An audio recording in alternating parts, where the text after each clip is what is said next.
చూస్తున్నట్టయితే మనం గౌతమ ఋషుడు ఆయన యొక్క ఆవును చంపిన ఏదైతే శాపం ఉందో దాని విమోచనం కోసం 108 సంవత్సరాలు దాదాపు శివునికి తపస్సు చేయడం అయితే జరిగింది. శివుడు ప్రత్యక్షమైన తర్వాత ఏం కావాలని అడిగితే ఈ యొక్క పాప విమోచనం కోసం నీ నెత్తులో ఉన్నటువంటి గంగను బయటికి తీసుకొస్తే దాని నీళ్లతో కడుక్కోవడం వల్ల పాపం అనేది పోతుందని చేయడం జరిగింది. అయితే జగత్ కళ్యాణం కోసం ఆ నీళ్ళు అలా వస్తే దాదాపు ఇక్కడికి వచ్చిన ఎవరికైనా కూడా పాప విమోచనం ఏదైనా ఉంటుంది. అందుకే అందరికి ఉపయోగపడాలని చెప్పి ఇక్కడ చేయడం జరిగింది. అయితే ఆ టైంలో శివుడు గంగను పిలిస్తే రాలేదు. అప్పుడు కోపంతో మోకాళ్ళ మీద మోకరిల్లి జటాయువులతో కొట్టితే గంగ అనేది బయటకు వచ్చింది. ఆ కొట్టిన అచ్చ అనేది అలాగే ఉంది. అది ఎలా ఉందనేది చూపిస్తాను.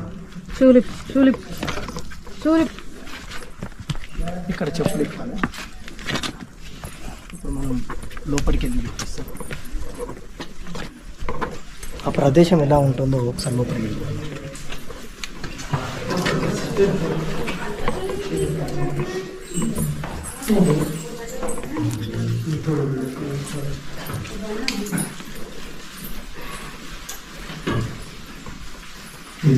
అలా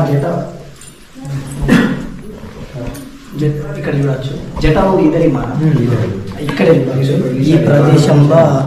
ఈ ప్రదేశంలో మీరు చూస్తున్నారు కదా, ఇదే ఆ యొక్క అచ్చులు మీరు చూడవచ్చు. ఇక్కడనే మోకాళ్ళ మీద జట అనేది కొట్టాడు. ఇక్కడ చూడవచ్చు అచ్చులు ఎలా ఉన్నాయో. అప్పుడు అయితే